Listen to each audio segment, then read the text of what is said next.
മഞ്ഞിൽ വിരിഞ്ഞ പൂക്കളിലൂടെ മലയാള സിനിമയിലേക്ക് വന്ന നടന്മാരാണ് ശങ്കറും മോഹൻലാലും. ആദ്യകാലങ്ങളിൽ നായക നടനായി നിറഞ്ഞു നിന്ന നടനാണ് ശങ്കർ. പിന്നീട് സിനിമയിൽ നിന്ന് താരം നീണ്ട ഇടവേള എടുത്തിരുന്നു. പിന്നീട് സഹനടനായി സിനിമയിൽ തൻ്റെ സാന്നിധ്യം അറിയിച്ചു.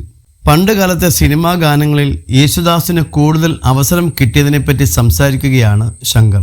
1980കളിലും 90കളിലും യേശുദാസ് പല പുതിയ ഗായകരുടെയും അവസരം മുടക്കിയിരുന്നുവെന്ന് പലരും തെറ്റിദ്ധരിച്ചിരിക്കുകയാണെന്നാണ് ശങ്കർ പറയുന്നത്.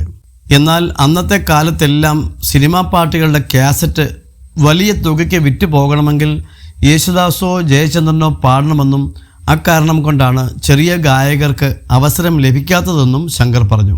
പുതിയ ഗായകർക്ക് അവസരം കൊടുക്കുകയാണെങ്കിൽ ചെറിയ തുകയ്ക്ക് മാത്രമേ കാസറ്റ് വിറ്റ് പോകുകയുള്ളൂ എന്നും സിനിമ എന്നത് ആത്യന്തികമായി സാമ്പത്തിക ലാഭം മാത്രം നോക്കുന്ന ബിസിനസ് ആയതിനാലാണ് അങ്ങനെ സംഭവിച്ചതെന്നും ശങ്കർ കൂട്ടിച്ചേർത്തു.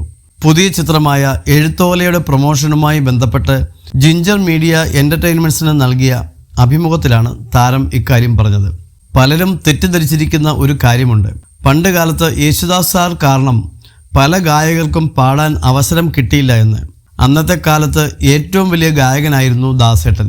പുള്ളി കഴിഞ്ഞാൽ ജയചന്ദ്രൻ ചേട്ടനായിരുന്നു ഉണ്ടായിരുന്നത്. ഇവർ രണ്ടുപേരും പാടിയ പാട്ടാണെങ്കിൽ അതിൻ്റെ കാസറ്റുകൾ വലിയ വിലയ്ക്ക് വിറ്റുപോകും.